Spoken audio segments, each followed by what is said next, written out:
Jewels and gemstones. We love them and we love to learn about them, but how are we supposed to wear them? That's where the talent of stone setting comes in, sticking that rock into some jewelry.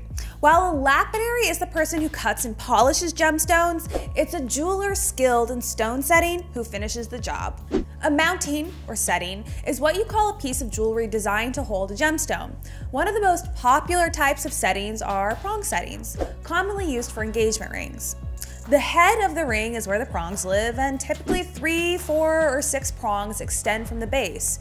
It really depends on the stone though. The gem is set between the prongs, then the tops are bent down to kind of squeeze the gem in place.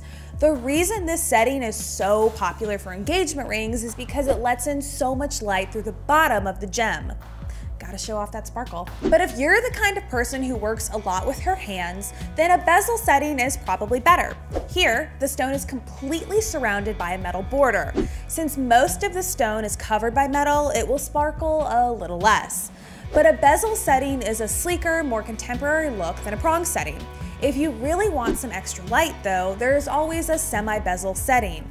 That's 2 thin borders on either side. Pave comes from the French word for pave, and you can see why. A pave setting looks like the gemstones have been paved into the band, like the world's fanciest sidewalk. The gems used in pave settings are small, and they're held in place via beads and prongs. Somewhat similar to a pave setting is a channel setting. There are still multiple gemstones set around a band, but this time the gems are set in a channel strip, held into place by the metal lip getting bent over the gemstone.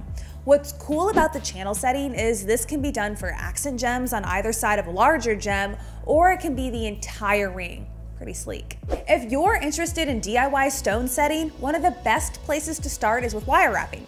It's one of the oldest jewelry setting techniques in the world. Only a few tools are needed. Your gems, of course, the wire, and a few good pairs of specialist pliers. No soldering required. And nowadays you can find wire in all sorts of colors and can make your designs as simple or ornate as you like. The only limit is your imagination. Have you designed your own jewelry before? Tell us your personal style down in the comments. And don't forget to like and subscribe. For more information on stone setting, wire wrapping, and more, check out the links below. Thank you for watching, everyone.